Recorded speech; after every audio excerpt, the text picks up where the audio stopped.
Welcome to Unboxing, Play and Profit for the Gaming Curious. I'm Laine Nooney. And I'm Joost van Dreunen. And we're here digging deep on why games matter in today's economy.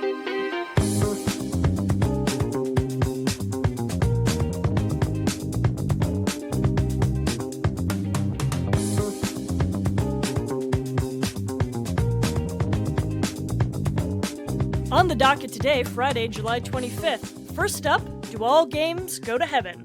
From the resurrection of the Stop Killing Games campaign to Apple's delisting of an indie classic, we're cracking open the platform vaults with two stories about how market power shapes which games live or die.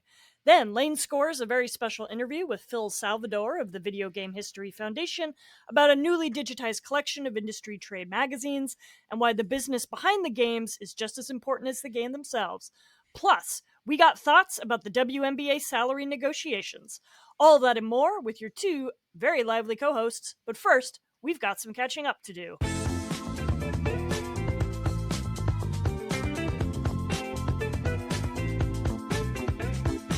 Joost.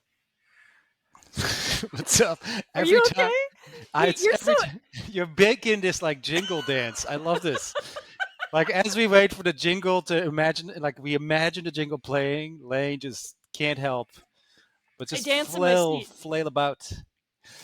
We are also test video recording this episode because our next plan is that these will be like video podcasts you can watch on YouTube because that's where all the engagement is, apparently. It's certainly not on I don't know. It's slow moving on Blue Sky, I'll say that. With our 7 followers. Yeah, so probably maybe this week, but most likely next week, we will these will be video conversations. You'll be able to watch us, on your computers and TVs, right? Isn't that exciting? Experience our emotions. What a fucking bust, I'm excited. We're gonna go with technology. We're gonna go with the new distribution strategy. That's right. Joost has been wanting this for a long time. He's gonna act like he hasn't, but that's exactly how I'm gonna act. I wanna. It's my Dutch way. No applause, please. I will be recording live from the mountain for the next few episodes. You going upstate soon? I'm packing up tomorrow, and GTFO ASAP. You taking the boy upstate with you? I'm taking the whole crew, the whole fam, the whole circus. I'm out for 3.5 weeks. Okay, nice. Do you always rent the same place? No, I mean 80% of the time if it's available. It's we go back and forth between should we get a place, should we buy a place, should we? And the thing is it's the mountain, so it's a lot of work and it's 3 hours away. So you know what? I don't really want to have to drive up if my septic tank blows up. I'll just pay the fee. It's a friend of ours, so it's easy. Kids like it. A lot of trees. There's a grill. It's sort of your basics. It's fun. It's about leaving the city behind. Do you have plans to get out? You're going somewhere. Your world trip still simmering. I'm very happy to be in New York for the summer. I love NYC in the summer, even when it's hot and stank and humid. Warm garbage. Warm garbage city, hot rain. I love that. These are all things I cherish about New York. It's community garden season. It's WNBA season. Why would I not want to be here? I am taking a trip this weekend. I'm going to outer Baltimore. I forget the name of the place I'll be. But I am the keynote speaker at an Apple II retro computing convention called Init, INIT, like the Apple II command for initiate. And so I'll be giving a talk about my book, and I'll be hanging out with. I don't quite know what's going to happen. It's the first time, this is a new conference in the Apple II scene. You would think that we had reached maximum saturation for this market, but no, there's room. Boy, is there for a new conference, and I'm excited to see what these folks have pulled together. That's fascinating. So they made you the keynote? Yeah. Wow. I'm queen for a day. Big wig. Good for you. I'm always so impressed. There's you find these things, but it's that seems like such an obscure thing. It's really.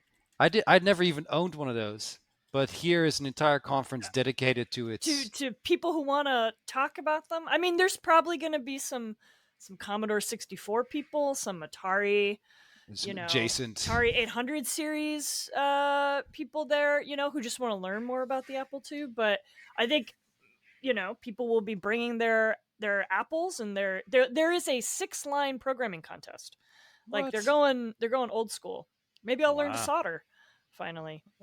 You find the wildest things, Laine. I really like that about you. It's like this and the Renaissance fairs. It's like, like you have such a broad spectrum of things that you like.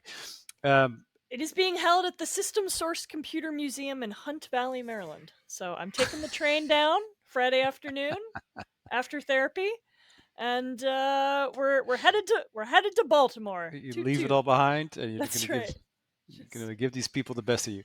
Gonna Uh, stay at a Marriott and do my best. Yeah, at the 4 Point Sheraton, yeah, yeah. that sounds amazing. No, for me, it's just logistics, packing, and like trying not to throw kids out of the car. I am going to Prague at the end of August, and I just for a oral history training session that I will be helping run with some computer history people out there. And I was looking for hotels, and there was a hotel at a brewery that Hmm. offered you the benefit of a tub that had beer on tap in the tub. That was a thing. There was also a spa treatment you could pay for that involved a free pretzel and a beer. So I don't know what y'all doing in that side of Europe, but Yeah, it's a classic, like a spa treatment. If like you don't have beer and a pretzel during at the spa, what kind of weird? What is it, like a doctor's office? No, it's. I mean, tell me if you get the upgrade for a pack of cigarettes. That's the real treatment. You come out a different person. other than these trips, I'm here all summer. But nice. So you'll be coming in remotely from the floor of your bedroom. Is that where I'll be seeing you for the next couple weeks? Probably, or I'm gonna do some dramatic backdrop with trees. Oh, You a know, tree. no, it's just like there's at least two or three, multiple trees. It's It's all dependent on the connection that we have there. The big objective is to finish the manuscript. So I got Ooh. I got about, I guess, 5 weeks left to like park this train. Okay, you're putting yourself, because I know you've really been through it trying to finish the book. Like, tell me how you feel, because I like writing the one is cool, but then the second one, you're like, this is so much worse than I remember it to be. I've not started number two. I think number two doesn't have the sense of urgency that number one does, Mhm. And so you just have to get over yourself for number one. You're like, this thing got to come out. I Mhm. don't, and then the second one, you're like, oh, I got to make it. This has to be the masterwork. Yep, Um, I spent a lot of time. It's, yeah. so so that will be me. My We my oh No, I got nothing. no. I was going to ask you one question before we start chatting about the news. What is your favorite upstate activity? Oof. Well, so this place that we rent has like a big red Ford Ranger truck, and Oh, it's it comes with a car? also you have to bring Like your you're a like garbage. you're a Ken and Barbie? Like you Yeah, it's a pink convertible. No, it's a it's this big red truck that they use basically to drop off the garbage at this like distribution center. And as a out of town flatlander, to drive around in this beat up truck and it just like go up. It's so satisfying. you love taking the trash to the dump. That's Oh, your I really reconnect with myself. So that, and the kids are totally in on it because it has like these little like jump seats in the back. And so every day it's like, let's get in the truck, let's go get ice cream, and we just like barrel down the mountain and we Wow, blast a so bunch of music. you don't have to use it just to take the trash. You just get around town in the big red truck. You fill it up and it goes. Daddy drives the big red truck. We go Okay, to Dollar cool. General, like we have the best time. Amazing. Giving them a true upstate experience. All right. All right, do you want to get to it today? Let's do this. All right. Musical interlude. very professional flailing. I like this. It's not flailing. It's Oh, just it's like oh, little it's a dancing. maneuver. It's a maneuver. The Yeah. Noonie maneuver. Don't use that accent. Okay, whatever that was. All right, put that back in the box. So last week we were comparing our syllabi. Mm, And I kind of want to throw back to that discussion to get into what we're going to be discussing today. One of the things I talked about was how after my midterm in my class, my video game economies class, we get right to kind of the question of digital distribution, right? How it emerged, what it's meant for the game industry. We look at Steam as our case study for mhm, as a digital distribution platform.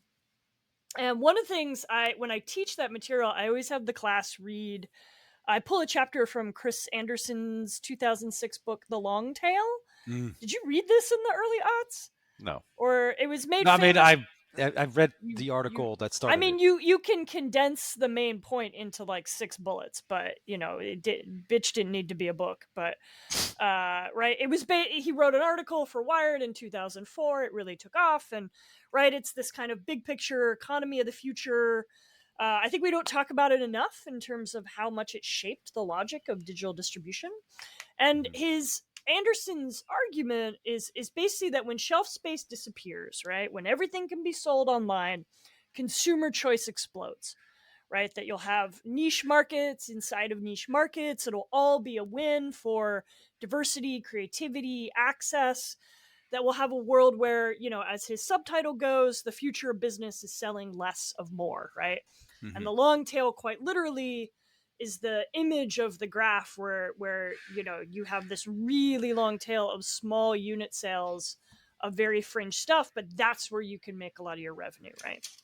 Um, that comes out mid aughts, right? And I think we've seen how fraught this theory has been in every digital distribution platform, from Steam to the App Store, right, to Amazon to Spotify, right? We know that the bulk of revenue is made by a very, very small number of products, that the explosion of content has created awful conditions for discoverability. But now that, we've had these, we talk about that stuff on here all the time, but now that these digital distribution models have been around for like 20 years, basically, right? They've been around long enough where we start getting some interesting stories about the afterlives of products, right? Like this has been the economic norm for so long. I think we're now pushing into a different kind of generational space about what's going on, right? And the role companies have in terms of protecting and continuing to make available forms of what we could call cultural heritage in a digital distribution ecosystem, right? So these two stories that have really been circling. One has been going on for a couple weeks. It's the Stop Killing Games campaign that has kind of taken off in Europe. It wound up getting talked about at the Ubisoft shareholder report. And then there was this other story that dropped last week about Apple delisting the indie game Wheels of Aurelia, because basically the game still works, it meets all technical specifications. The developers are just like, there's no more need to update it. And for that reason, Apple says, well, then if software isn't getting continually updated, it gets delisted, mhm, right? And so this is really highlighting how little control players and even developers, right, have over digital access. So it's looking like whether it's Ubisoft sunsetting the Crew or Apple removing a fully functional, award-winning game, the long tail is not a field of abundance, right? It's looking like a warehouse run on opaque rules and automated cleanup. So for today's, this is kind of, I think, what we want to unpack. We're bringing these two stories together because I think that we think they kind of reflect really similar themes, right? Who benefits in a platform economy? What does cultural preservation look like when the storefront itself can sort of, or the products in it can just vanish overnight? Have you been following these stories, Yost? yes, with some degree of horror. The personal motivation is very. I mean, I'll immediately jump into this, which is like I got wind of all of these things, like this principle that large digital platforms and distributors kind of don't care, or that it's sort of arbitrary with regards to what's available. With regards to music, I come from a time where I don't know, whatever. I came up on drum and bass. Good luck finding any of that stuff on Spotify. And so it's like, for me, it's like there's like entire stretches of my 20s that are just not accessible digitally. And that probably makes me sound old or whatever, but it's like that's wild to think that that's just not available. You can find it. If you look for things, eventually you can find it somewhere, but it's not some centralized, accessible, paid for repository where you just have infinite access to things as long as you pay enough. It just doesn't exist. Like the rights don't always make it in there. So that's sort of the personal motivation. And then, you know, while I did embrace and still continue to like digital distribution for games, because I never was one for nostalgia with regards to building a set of cartridges and then like my old Nintendo, like like that either has to go away or be passed on. Like if you're not using it, then it's a waste. So I don't collect like that, but so I like digital distribution because it does give you some sense of access. But what you correctly point out is that these things disappear. Like the shelves are actually mostly empty, right? And I recall we had that report from Phil Salvador last year or 2 years ago, where if you go back by decade, like I think you end up with like 8% of titles from the 80s is available in some kind of digital fashion. So Yeah. 92% of those games are just gone somewhere. Yeah, they're just It, sitting in an IP vault waiting for a company that might give a shit mhm, to, or mhm. if they see some hope of turning something into a dollar, you know? And if my old man story, doesn't echo, perhaps things like Club Penguin do, because I know a lot of my students, they always kind of like when I bring it up, they always go, "Oh yeah, I remember that was fun," and it's true. It's like that age range. It's like for me to like lose out on these things, like look, that was a long time ago, but it's like that time, that long tail, like it's actually not that long. It's really like 15 years. You go back 15 years and things become really spotty very quickly. And I think that that's where some of the examples you point out sit now too. So it's a function of platform economics in many ways, and it doesn't seem to make sense for them to host all this content for no reason, for no purpose, for no. There's probably some minimal amount of consumption that has to meet. Like if it's not downloaded more than like 3 times once a month for 6 weeks, then it's immediately flagged for Yeah. deletion. Yeah. And that's probably some spreadsheet or some algorithm that just kind of Absolutely, grazes right? over it. You there's no like person making this is why I think I need to I want to stop calling these things storefronts, cuz like in storefronts there is someone who knows what's on the shelves. Hmm. And at Apple, I don't think anyone knows what's on the shelves. Right? Like they're Hmm. like it's all like it operates at a scale that it can't actually be managed by a person.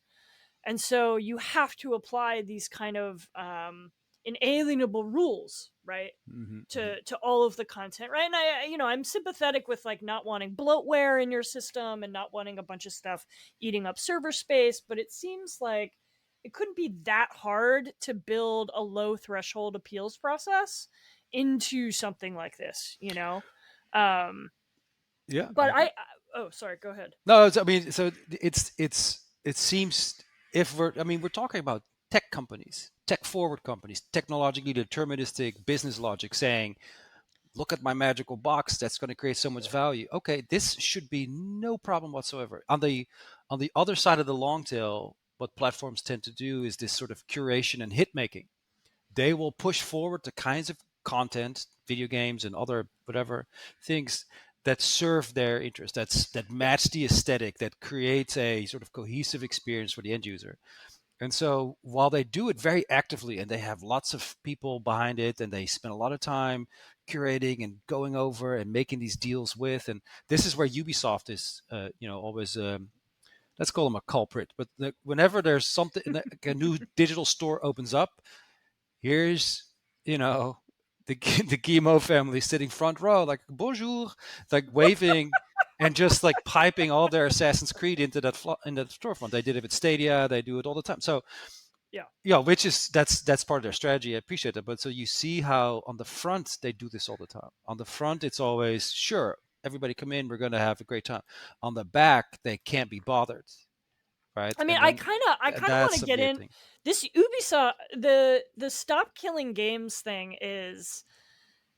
really interesting to me because it has now reached a level of kind of cultural buy-in in Europe where it Hmm. is succeeding in the European Citizens Initiative, right? And so we're seeing this because European regulation, particularly around digital heritage, is works differently than it does in the US, we might see a different set of outcomes, right? Which Hmm. is why Ubisoft getting targeted with these questions is so apropos, right? So the rundown on this, I just want to kind of give some of the beats because it's a little kind of dumb and complicated, right? So this um petition basically gets started in 2023 when Ubisoft shuts down the crew. It Hmm. gets Hmm. promoted by folks on YouTube, and I certainly don't want to get into like that whole mess. But you know, it bounces around that ecosystem for a while. The campaign, I want to be clear about. It doesn't oppose ending online support, right? It's not saying you Ubisoft need to keep your game running forever, right? Hmm. It's saying that publishers need to provide offline modes so that players can keep playing a game they have bought even after online modality has been suspended, or that they basically kind of wrap the game up so that it can be kept alive on fan run servers, right? Right. After it's been sunset by the corporation, right? So this whole initiative kind of gained momentum again in 2025 thanks to some YouTube drama that I don't want to talk about. And but it's now gotten enough signatures that it backs a formal European Citizens Initiative position. It's got like 1.2 million signatures, right? Hmm. And so there is a demand now for EU level regulation to protect digital game ownership and longevity, right? Immediately we get the European Video Game Trade Organization, Video Games Europe, right, argues that this is unnecessarily burdensome, that it would raise costs, that it creates all of the kind of oppositions you would expect, right? This is not something Hmm. they want to deal with, and that it's through this that it winds up kind of somebody just like is trolling Guimont at the shareholder call and just being like, "What about stop killing games?" And his response is blubbering. You know, I mean, it's this is not that's not what this guy is ever spending a nickel of his time thinking about.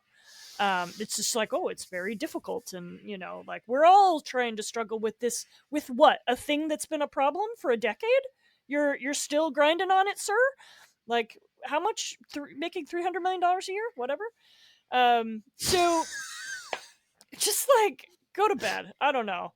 Um, you know, and it brings so it's not that the conversation is new. I think people have been talking about delisting for a long time, but it's the EU policy that Hmm. I think could really I would actually love to see this happen, right? Like that some real formal pressure on something that frankly is not that big a lift. I get that it doesn't aid you in achieving your next quarterly profile, but I don't know. The feeling I increasingly have is that if you want the benefit of being able to monetize literally every fucking avenue of our lives, this is the trade-off.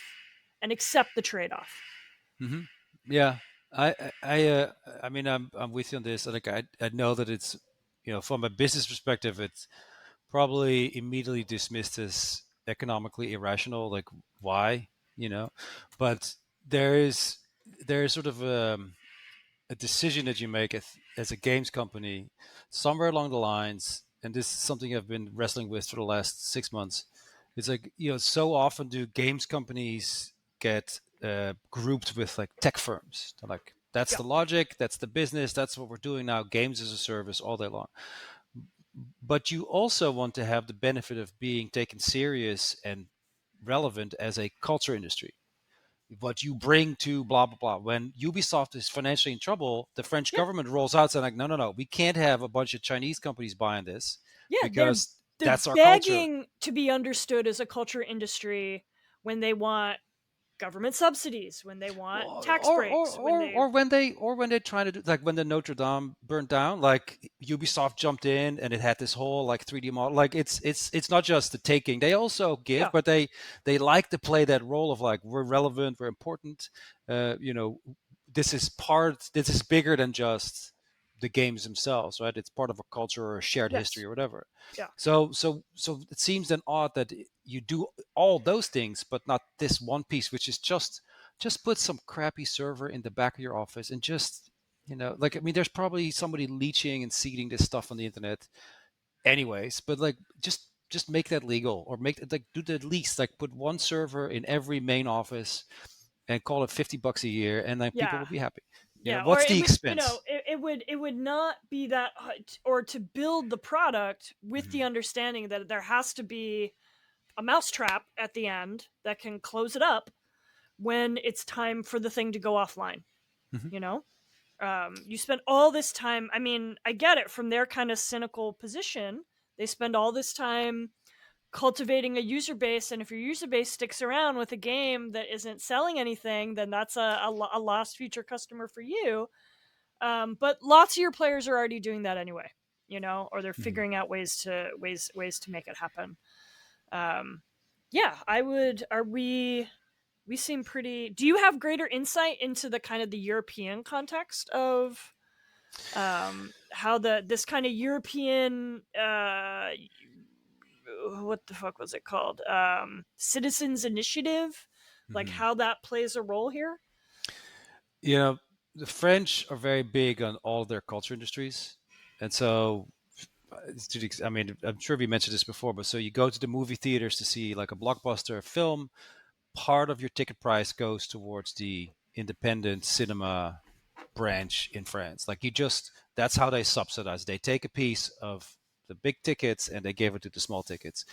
And it seems like a fair trade-off, and you call them the French. I believe it's the same in the Netherlands. And so you always have these kind of subsidies there where it's like, look, you have to understand you can't only have the big stuff. You have to have more than one voice. This is that pluriformity, is the Dutch would call it, but like you have to have multiple voices and perspectives in like a functioning democracy. And it's also more fun, and I'm not trying to go hard on like everybody has to be equally, like there's a market and a sort of economic logic here at work, and so you try to subsidize it and try to guide that and build policies around it in some way that gives it a little bit more equity, etc. And part of that is financial. The fact that games have grown up so quickly and become so important, I think, it's due for an update in that regard. It just hasn't been like the swiftness with which the Dutch, for instance, shut down this institution called the Dutch Games Garden, which is just this Hmm. non-profit thing. I think it was $1 million, €1 million a year to keep it open, and they would be. When was this? This was last year. This was Oh, whoa.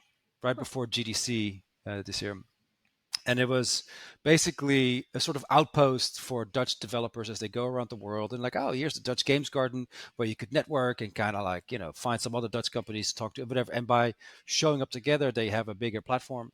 So as the Dutch government takes a switch into the extreme right direction, all of a sudden, like that's the first thing to go. You're like, really, really, okay. So that clearly doesn't matter to anybody. Um, Even though it doesn't cost very much. So it feels a little bit like duplicitous, or how you say it. Like it goes against sort of the fundamental principles here, where we have no problem subsidizing the news and music and film. So in many ways, like if the industry wants to be taken serious, then it should have a clear conversation with governments and subsidies and these rules around it, and it should be a more adult conversation, Yeah. which you could beat to death. But I do think if you look at Poland, for instance, with like things like The Witcher, those are stories that people tell themselves about themselves and to each other. That's the pride of CD Projekt, is that they had The Witcher, and that's a Polish story that travels the world. Or Wukong Black Myth, right? Black Myth Wukong. It's the story that comes from centuries of Chinese mythology, and that now becomes this blockbuster, very visible international thing. Okay, so you see the relevance and the value. So just do the technical stuff. Like it's just pens and paper and pencils. Like it's but they're making it so. I feel that there's a gap there that could be fixed. One of the Yeah. components then, of course, is what it falls back to is often sort of these nonprofit institutions. Um, and I believe, that's where, I mean, this is why I like your work so much, as a historian, kind of bring visibility and a deeper understanding to what drives and moves some of these industries, whether they're technological in nature or cultural. And so I was excited to listen into this interview that you did with Phil. That's the background there for me. Just to sort of as a segue into this, it's a as the industry keeps changing, it isn't just a larger conversation of like, oh, it's so culturally relevant. It's like there's a lot of logic, even just from a dry business perspective. A large part of my class is let's look back 20, 30 years, see how companies made decisions, how well or poorly that worked out, and what we can learn from that, and identify companies that are today making the same great or stupid decisions, facing the same situation. So access to resources, whether that's like books or magazines or just games themselves, right? Just like who's been working on this stuff. How did they talk about themselves? How did Nintendo position itself? Atari positioned itself as like something that appealed to three generations of gamers, right? And so it's all those narratives, whether that's a marketing narrative or a press release or a magazine or any of those things that give you an understanding of sort of the larger mental model of the place that games occupy more broadly, and then the different assets and the primary resources that are there to kind of have a sense of it. And so for all the collecting that people tend to attribute to the games audience, there's not a lot of collecting going on professionally or in an Yeah. organized way. So Yeah. so with that, I think it might actually be worth to kind of just dive into that Phil Salvador interview Yeah, and yeah, listen to that that. would be great. A little context here. This is an interview I did with Phil a couple weeks ago, right when they launched a new kind of collection of trade industry magazines in their online library. Their online library launched earlier this year. You'll hear Phil talk all about it, but yeah, he joined me for a nice little chat, and we had a good old time. And why don't we let it roll?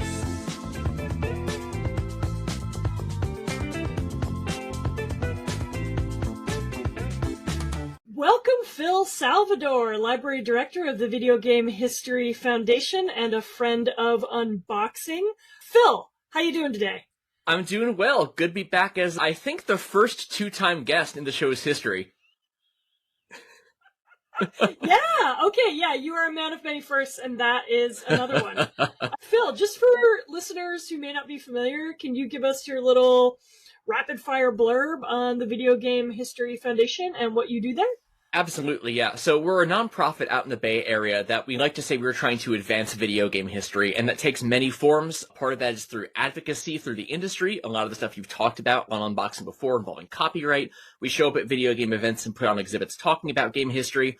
But specific to my job as library director, we are also building an archive of historical out-of-print video game materials that people can access digitally. We just launched that earlier this year, and we have thousands of out-of-print game magazines, collections of developer materials that were donated to us, promotional items, things that help people understand video games better rather than just, the game themselves.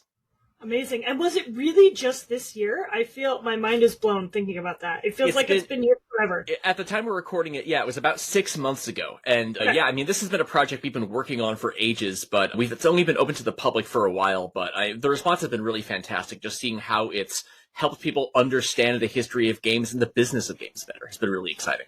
And before we get into this, there's a new collection of scanned magazines, like a really big collection that you've put up on that kind of, what would you call it? Library database? Our digital archive portal is what we're calling it. Our digital archive.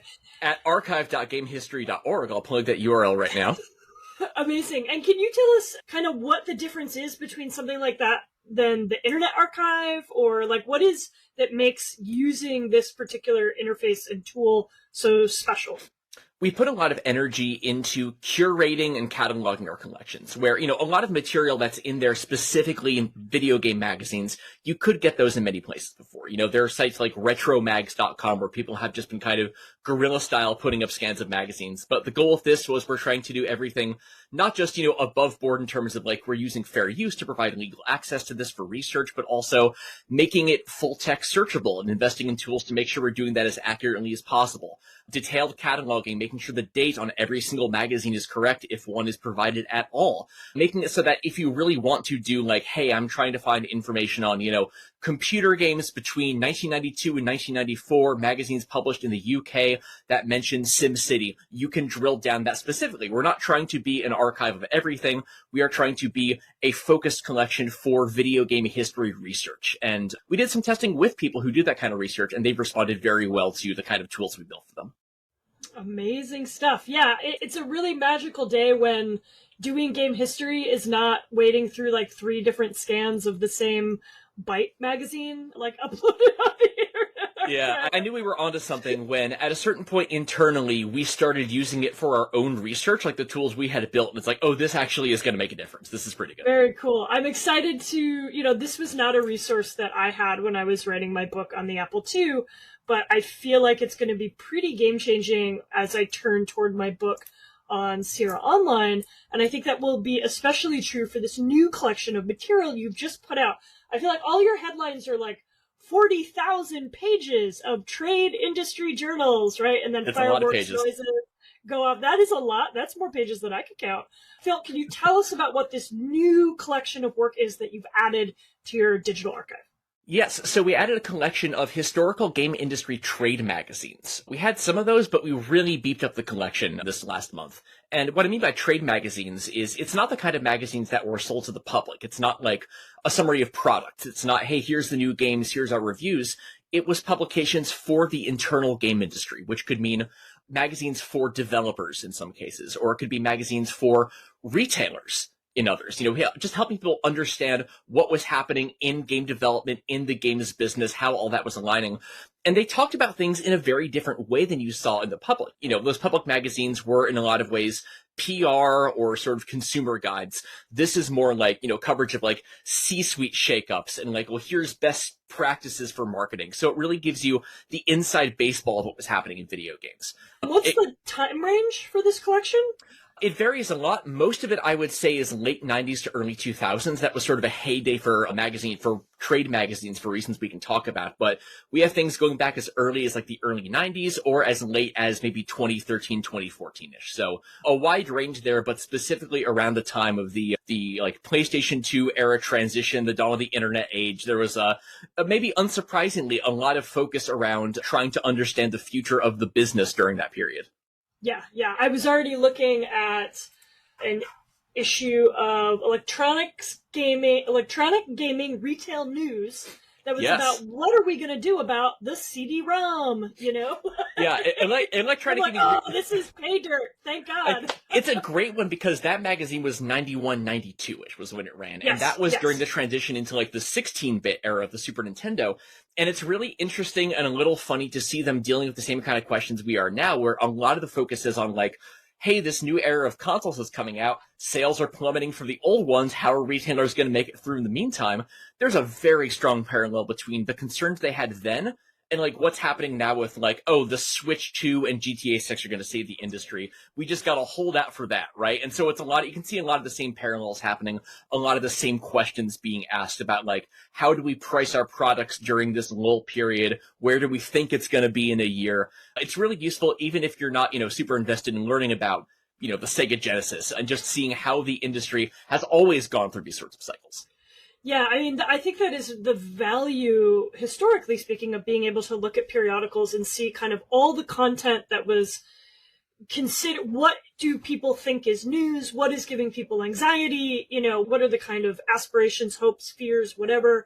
And seeing that all kind of collected around a spine and stapled together is it creates just a very compact historical pocket that you can't get. And, weirdly, I think about this problem for the present a lot, which is like, we don't have these kind of print-based forms of industry documentation. It's quote unquote all online, but that stuff can disappear at the drop of a hat. I mean, a lot of it's, archived on the or let's use archive in a loose term, it might be available on the Wayback Machine, but that thing is, really a nightmare from a search index kind of point of and view, how are you right? going to navigate it? And also, Yes. those publications run continuously versus a lot of these, they were either monthly or bi-monthly or sometimes weekly publications. So a lot of the times they had regular features they would roll out just as like, well, here's our content for the week. One of the ones that we haven't scanned a ton of because it's time consuming, honestly, like for like the very large, like broadsheet magazines to get scans of them done. So we don't have too many of these yet, but Game Week magazine is one that was published every week. They had a section in the back that was just stock numbers of game companies.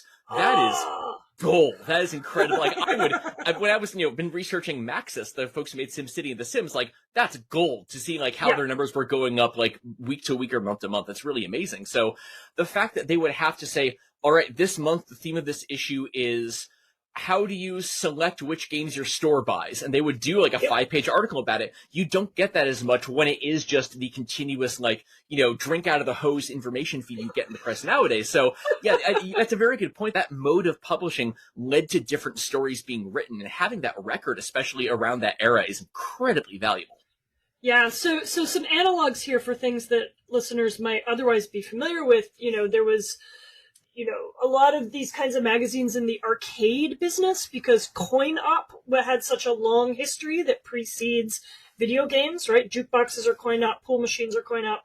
And so there was already kind of magazines about those industries that transitioned pretty naturally over to being arcade-focused in the 70s and 80s, right? Yeah, There's a lot of I will say we do have physical collections of many issues of Replay and Playmeter magazine. Yes. We just have not gotten around to doing a lot of the cataloging and scanning on those. There are folks in the community who are doing that, who will definitely build on their work, but this focus has been mostly on the like electronic video game side of it. But I think an even closer analog than the what was happening in games and coin-op was what was happening in other industries. Like I think it's closer to like a Variety or a Billboard, and there's like this. I was about to say, like, the other point of reference here is something like Billboard magazine, which was producing, metrics about kind of music sales and music listens that were intended for either like someone who wanted to be a really not even a consumer, but a highly knowledgeable enthusiast, but really the intent there was for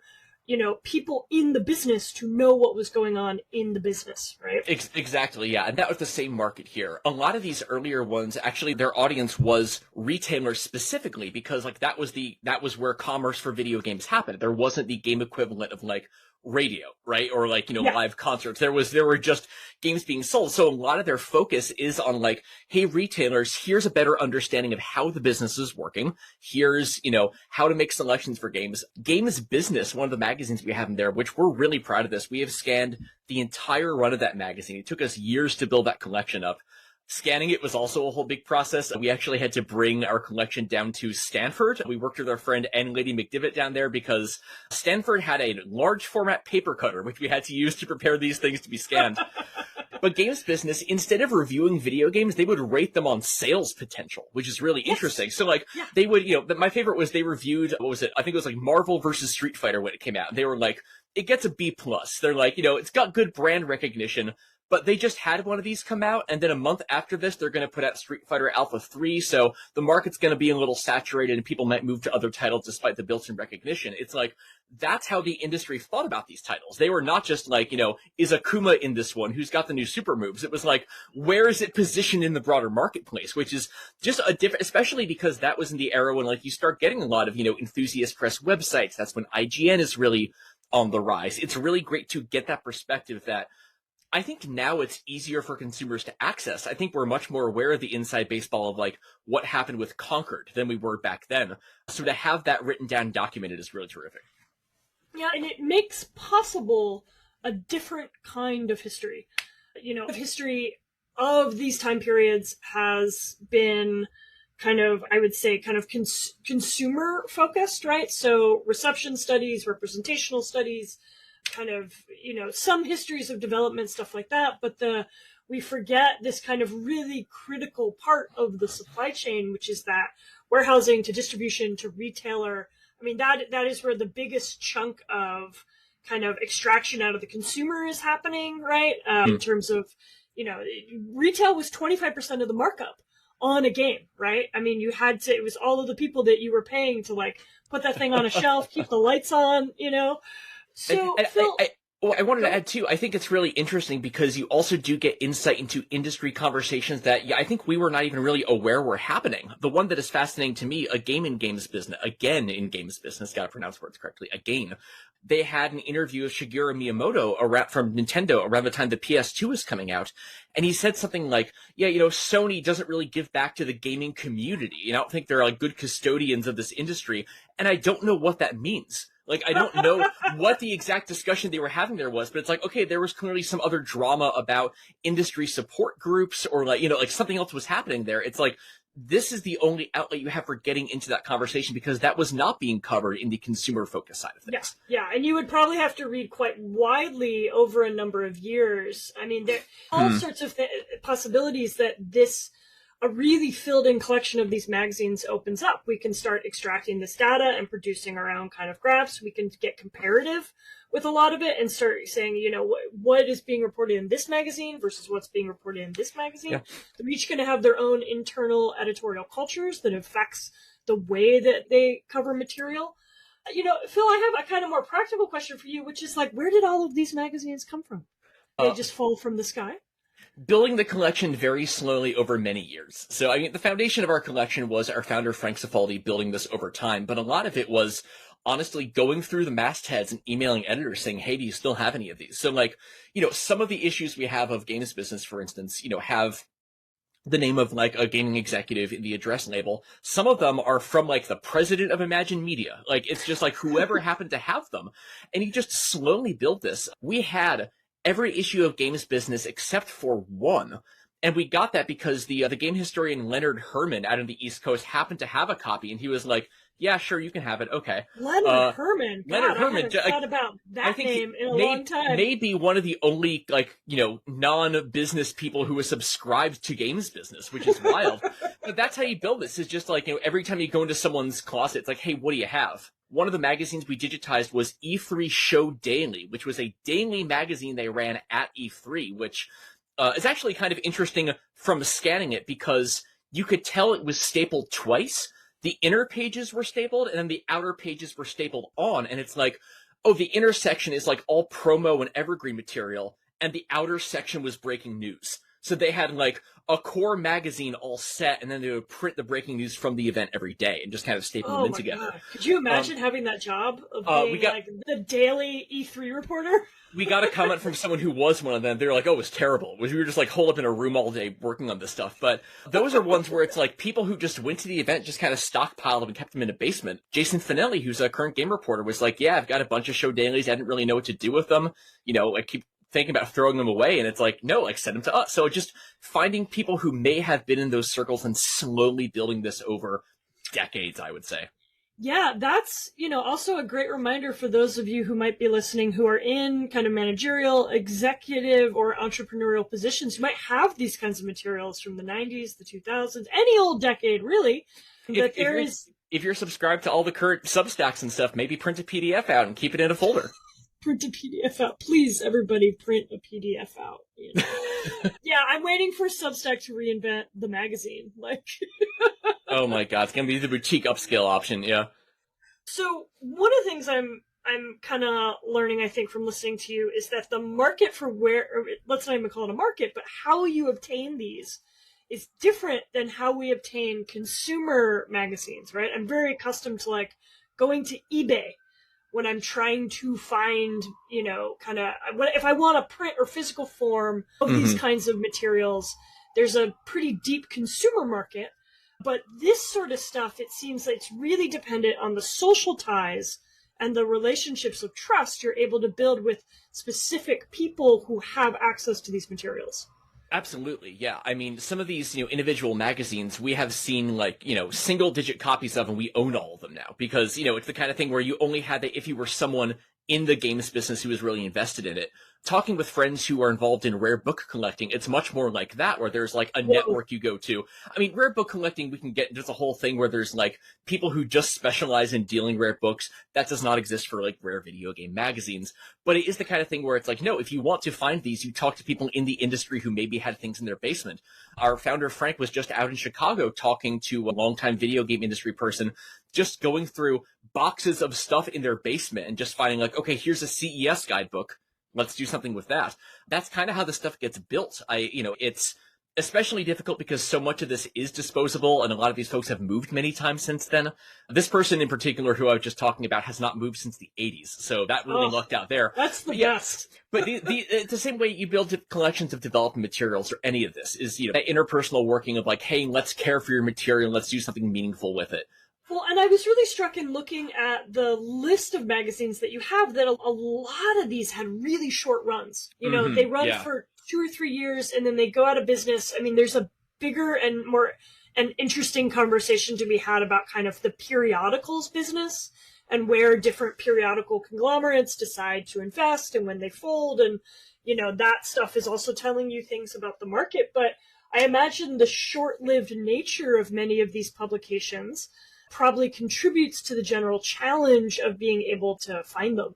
Yeah, a lot of these honestly come from the people who worked on them. We have a lot of, we have occasional, not even short runs, but like the preview issues of magazines. Like before they came out, when they were trying to get, advertisers on board, they would make like an ashcan copy and say like, here's a sample of what our magazine is.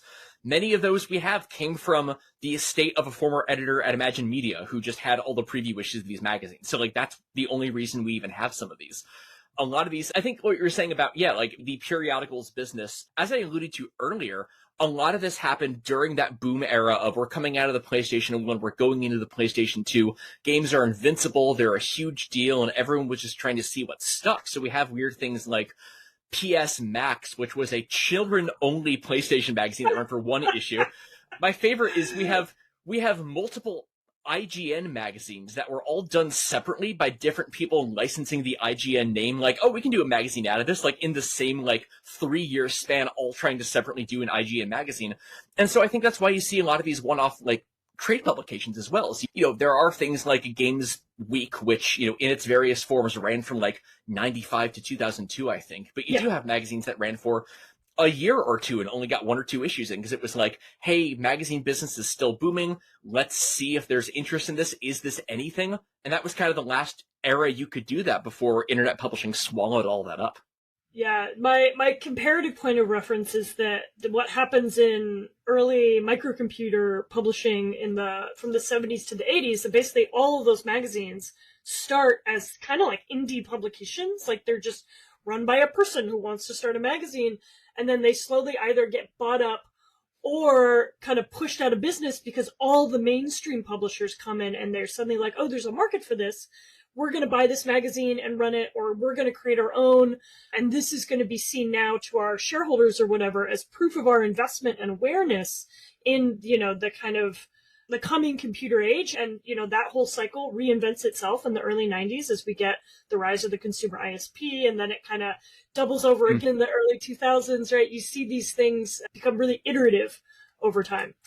Yeah. Exactly, yeah. And I think by this era, by the 2000s, the corporate consolidation with games had already happened. With game magazines in general, that had already happened in the 80s and 90s. With trade magazines specifically, a lot of these were not organic indie startups. It was the big publishers saying, hey, we're going to do one of these. Game Week was kind of the last holdout. I think it was a group called Cyberactive Media or something. It was the last true indie. But these other ones, it was hey, maybe there's space here. We have a lot of people who subscribe in these businesses. Let's, try to capture that market. And we made a point of scanning as many of these subscriber cards in these as we could because a subscriber card or a survey card in a public-facing magazine is what games do you like? And this one is what's your market cap? And one of them is the first option is under 100,000 or something. And so it's it's a very different audience. And they were clearly trying to see, can we mine out any territory here? Is there room for a magazine like this? And the answer was probably not as many as they thought, if any, is really what it came down to. Well, yeah. Fascinating. So, you know, a lot of our listeners, of course, are not historians, right? We bring this content on because we believe really strongly on this podcast that, like, you know, historical thinking enriches our understanding of the present. And I'm wondering, I wanted to make sure that I was relevant on this podcast too. So yes, you know, that what do you feel this work has to offer for, you know, maybe beyond just the folks like myself who might be really interested in kind of historical inside baseball? What do you think the contribution here is to a kind of larger conversation about the game industry? I think what's really stood out to me looking at some of these older magazines is that they were dealing with a lot of the same business concerns we're dealing with now, but it was coming from a very different place. I have been thinking a lot about the current moment in games in comparison with what happened in 1983 with the console industry crash back then.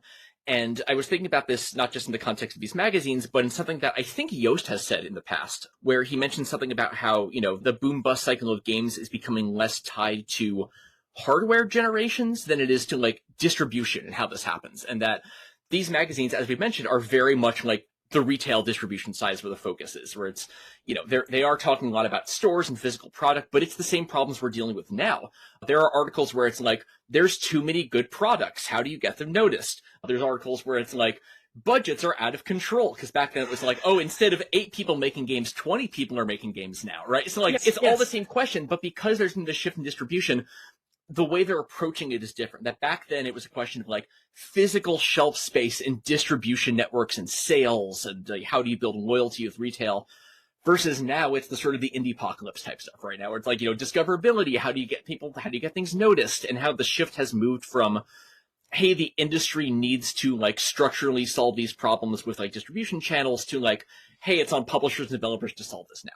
And I mentioned that in the context of the 83 crash because, you know, as much as people like to make jokes about how, like, you know, ET sucked or whatever, it's like that wasn't, for folks who aren't, like, deep inside baseball, the 83 crash wasn't a product quality issue. It was like a distribution manufacturer. Like, they over manufactured products. They misprojected the market.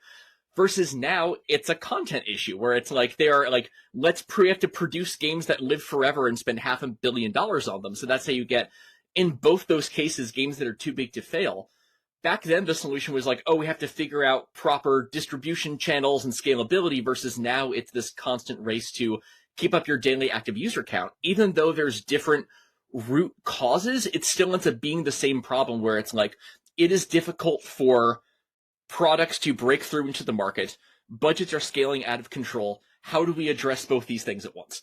You know, back then it was more like, you know, pre-launch awareness and building that and, like, marketing hype and well-placed advertisements, versus now it's much more of the, again, like, how do you just, like, you know, keep people coming back to your game over and over, keep them at the top of the Steam charts. I was struck going back to it, how many of the same conclusions these magazines came to, coming from completely different points. And some of the, I mean, it's always that the problem, what is it, the way that I sort of express it to my students? It's like the center of power changes, but power doesn't go away, right? That there's still, like, these really intense power relationships, right? And particularly where developers often kind of wind up on the bottom in some capacity, right? It used to be the publisher centrality, and now it's sort of distribution platform is where all the capture can happen, and everyone's trying to figure out how to min-max for the game of making themselves most survivable in what is functionally a really shitty ecosystem. Yeah, right? and back then it was about, like, you know, how do you get your game on shelves in a box, versus now it's how do you not trick people into playing your games, but, like, there's much more about, like, how do you make a trailer that people watch in 5 seconds and immediately jump into what they're going to play. So it is interesting to see the sort of how people dealt with those problems back then versus now, of how the distribution, the locus of power has shifted a little bit.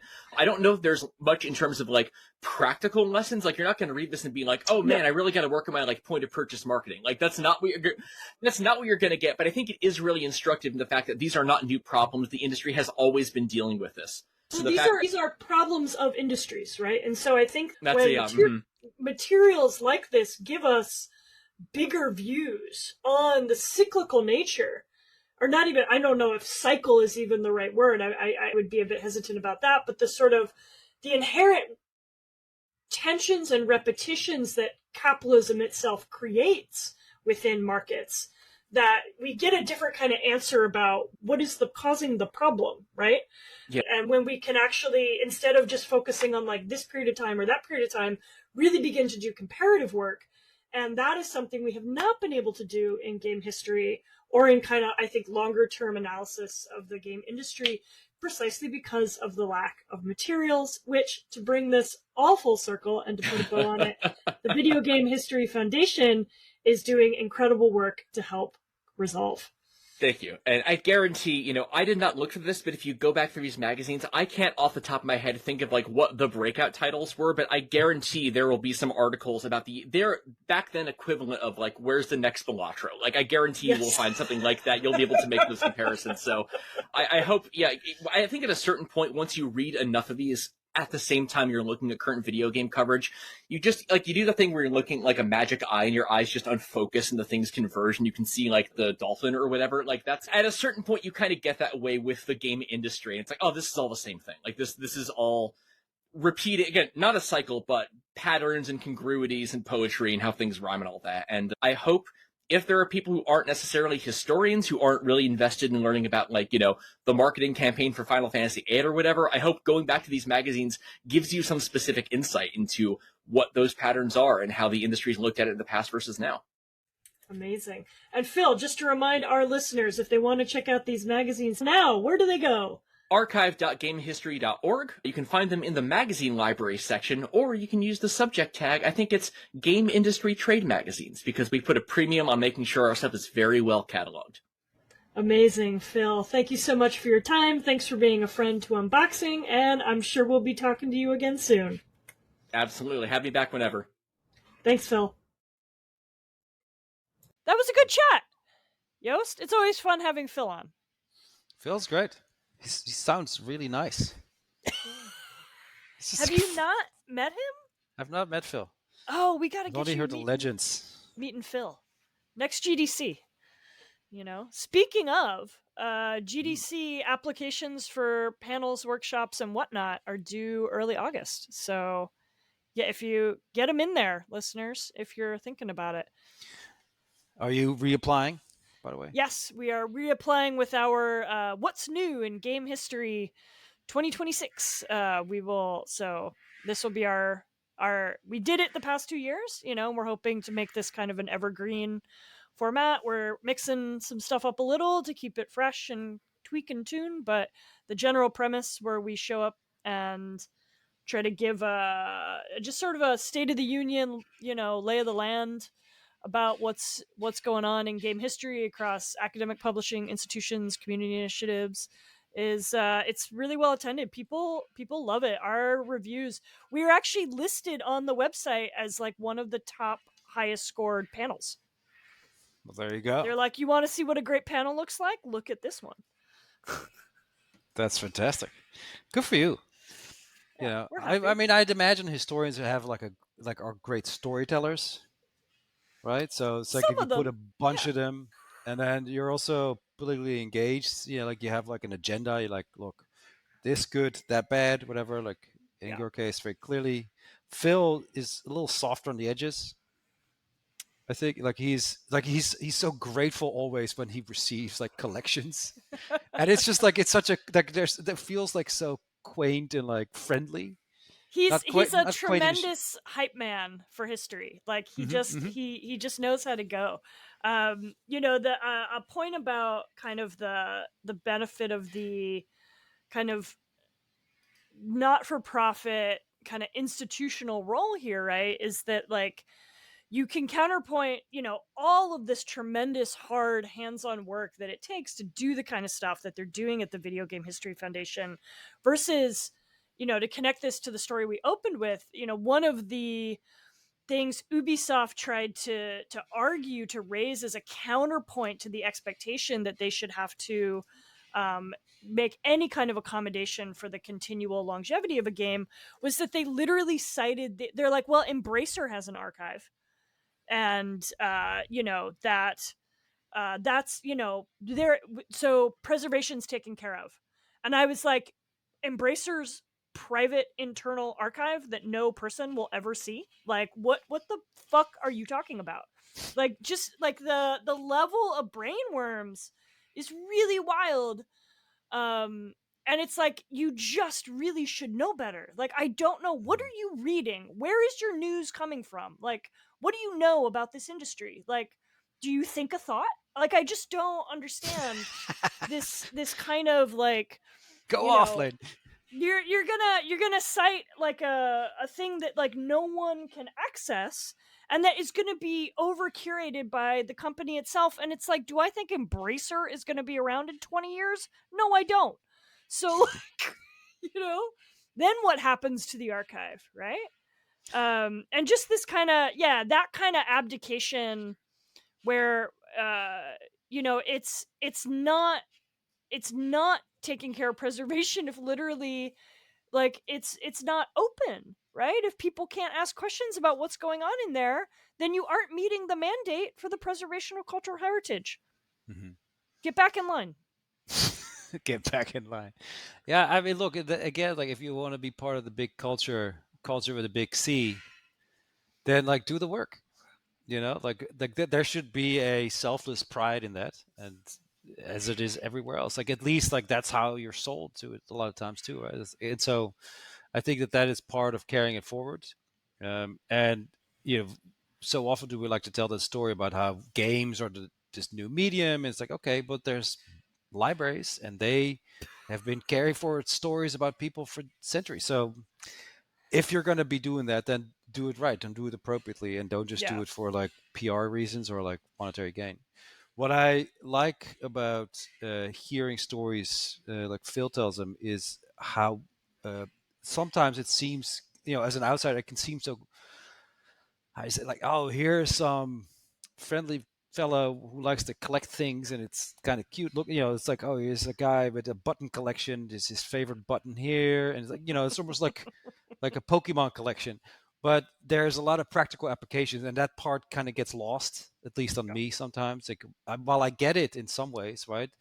And I have my own versions of this, like to do that as a professional and be an archivist and like catalog these things and do the administrative work that goes with setting this whole thing up, and then telling the story and trying to make it shareable with as many people as possible. That is such a like skill, such an artistry in so many ways, and it's just not that many people. So I was wondering, like, how would you scale this kind of effort? Like, how do you get 10 fills together? Is that just a money thing, or is it like, Yeah, I what's the think 10, salient here? 10, 10. I mean, one, I think Phil Salvador is not replicable. Like, that's a gene project. But, That's clone Phil you know, 2027. there, part of it is a money thing, right? I mean, could the Video Game History Foundation produce more work if they Hmm. had more, if they could, have more people like Phil? Probably. Hmm. But I think one of the things that it or undoubtedly, right? Phil and I have these kind of conversations all the time, because in a certain way, even though the Video Game History Foundation has a much bigger, more robust budget, infrastructurally they're doing much bigger projects, they're still kind of dwarfed in scale by something, let's say, like the Strong Museum of Play, which is considered the institutional daddy in the world of video game preservation. And VGHF sort of loves its kind of like nimble, scrappy, really personal way that Hmm. I know that both Phil and Frank Cafaldi, its founder, do a lot of. There's a lot of just like, do you like this guy kind of work you're doing with your potential donors. And when you start to scale, that can get lost, right? Hmm. And I talk with Phil, because I run ROMchip, the Journal of Game Histories, and we have a similar thing. It's like, we would love to be a little bigger, but I don't actually think we want to be that big. We don't want to be a machine, right? You don't want to lose that personal touch that is precisely what makes all this stuff possible. You don't want to, I don't think Phil would ever want to imagine a day where he doesn't know what's on his shelves, right? Because like, the person who knows how to take you to the place is a person, right? The Hmm. library, the database makes it easier to comb, but like, you also can't replace a great librarian, you know? Yeah, I second that, and it's based on a personal experience where Dungeons and Dragons was turning 30 years old. So this is 2005, and we were doing a project on this. Like the Wizards of the Coast it commissioned like this big thing, and as part of it, I spent 2 days on site in their archive. And so this, Whoa, to your point, cool. it's like so like it's just me and a bunch of magazines from the 70s and 80s. And where do you begin? Like I mean, you just start pulling stuff off a shelf. So having like a human guide, that would have been great, because it's just like you can't consume that kind of inventory. Yeah, even I mean, these new kind of tools, whether it's like big database level OCR search or kind of Gen Mhm. AI being able to do analysis, produces new kinds of possibilities in terms of scale, but you still really have to have it cannot replace people who know what they're looking at. Mhm. And that level of granularity, right? You have to imagine that there's a different tool, everyone brings a different, like, each of these tools has a different shape, and like the role that a person has in knowing all of the connections that some set of things in an archive has to other stuff, and being able to kind of put it in its place in a meta way. Mhm. Those are irreplaceable skills, right? And they are not like automatable in a way that people would think might be possible. Very cool. Yep. Phil can Anyway, come that's anytime. that's our that's our shout out. You can always donate to the Video Game History Foundation over at their website. Buy a hat, something like that. Buy some Buy a socks. hat. When is our shop gonna happen? The unboxing merch. Yeah, when do we get the unboxing I need tracksuits? some tax Like, deductible hoodies. I'll tell you that. Let's go. All right. Is there anything that you'd like to own and or pawn or both? I told you a few days ago that I wanted both the pwn and the own this week. I'm Double ready. feature. I know I'm ready to go off Standing about. down. Standing down.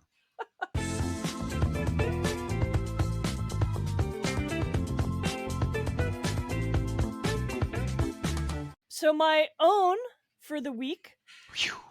is, we'll start there.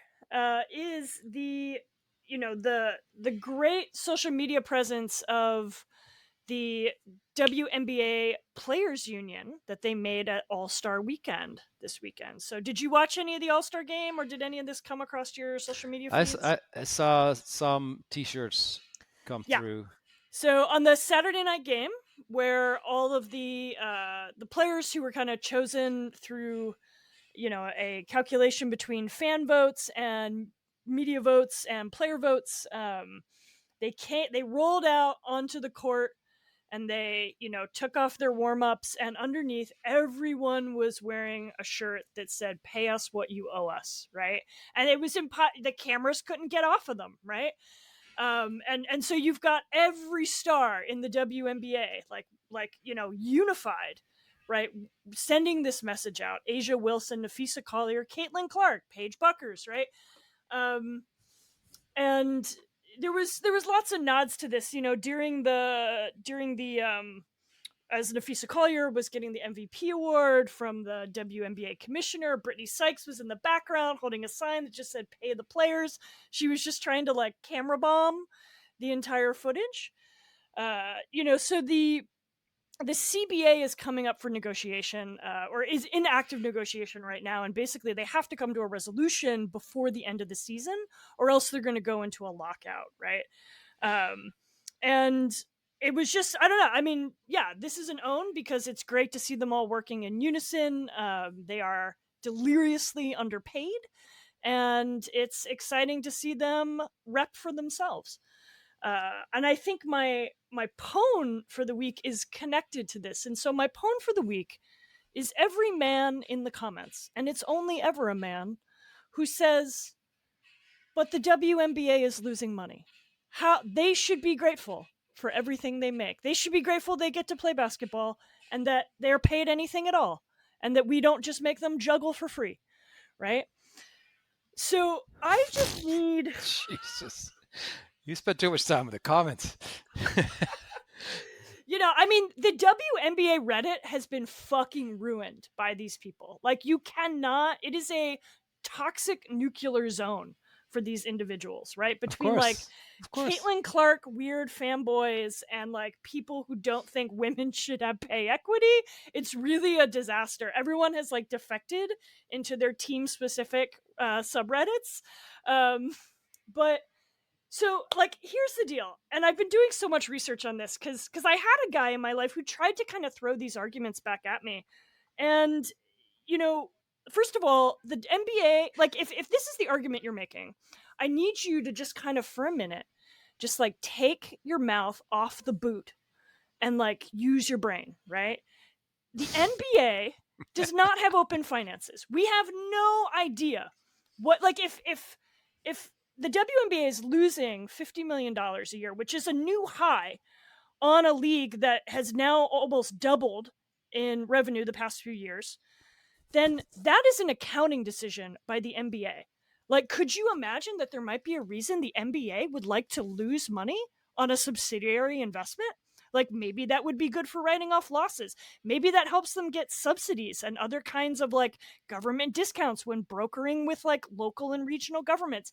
Maybe that helps them suppress the cost of labor, right?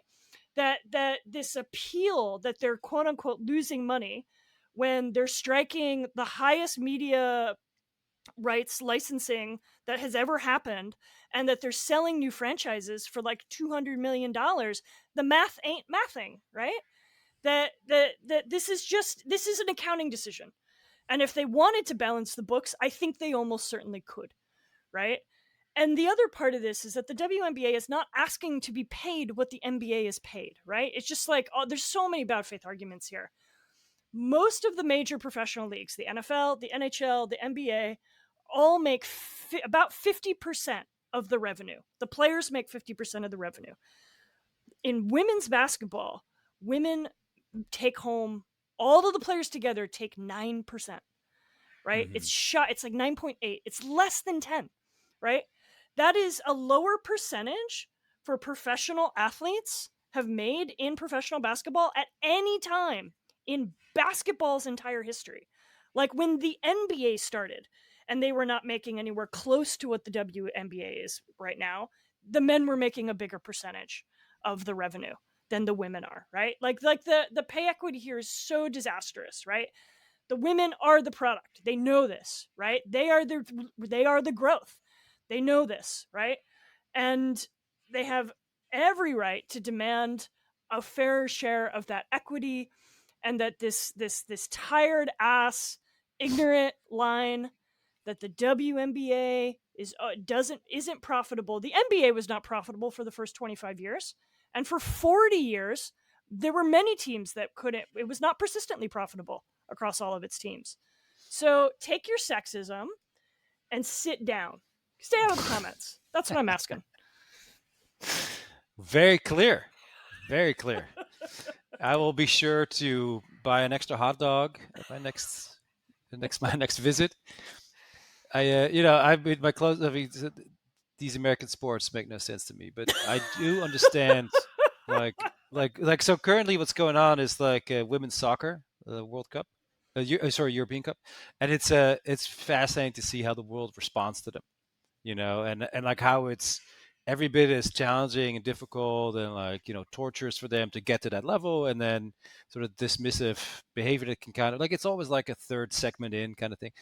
And so to some degree, it's like I don't think we're ever going to see true equity, Yes. Yeah. at least not in my lifetime. Yeah. I'm not I stupid I or would say naive. the same. The women's basketball is not going to bring in $10 billion, but I think we can talk in percentages, and that makes the equity argument more clear.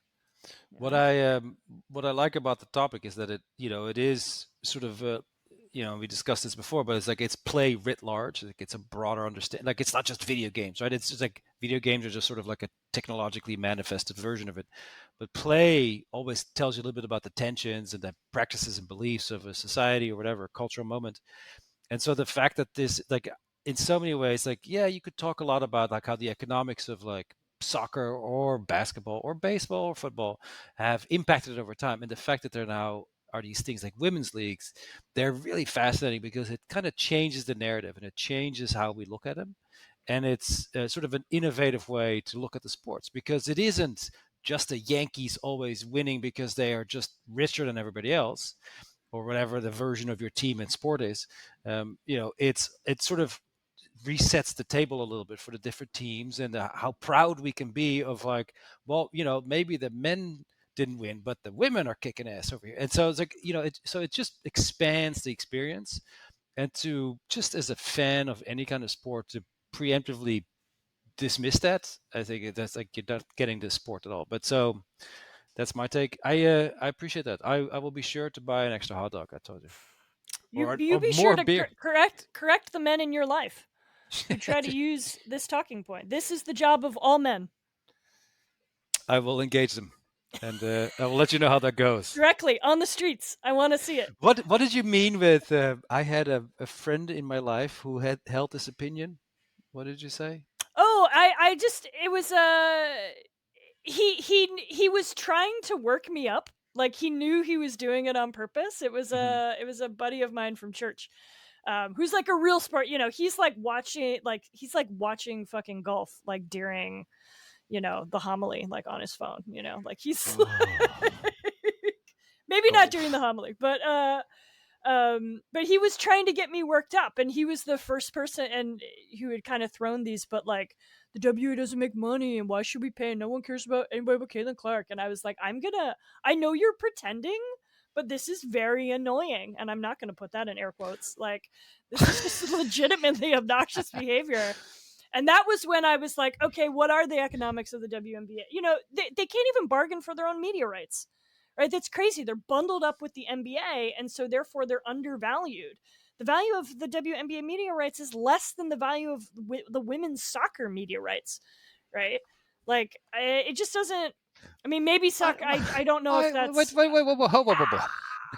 don't know if Okay. that's like the American Soccer League, or if that's. I don't know how soccer works. I'll say that.